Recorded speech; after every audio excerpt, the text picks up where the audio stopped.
Ndio.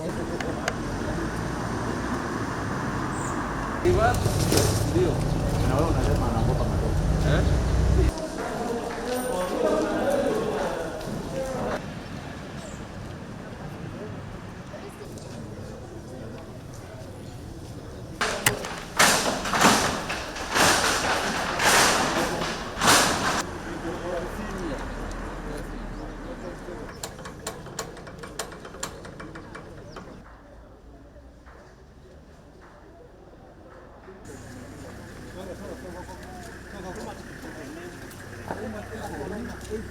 This is what we are trying to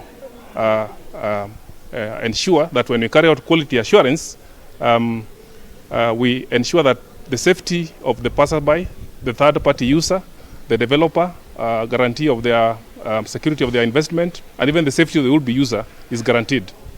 So our role is just to ensure that we are in a safe environment.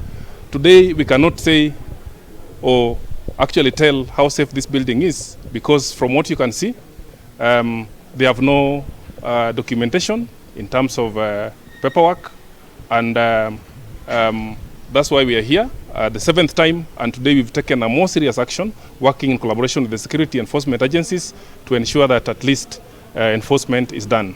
We are here because of the safety of the workers and safety of everybody that is here.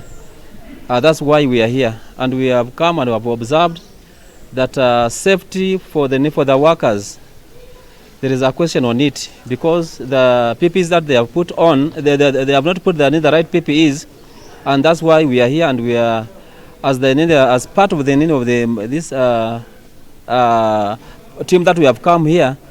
The construction of this building has been stopped immediately, so that the owners or the people that are working on this project may go and follow the law, so that everything may be done right.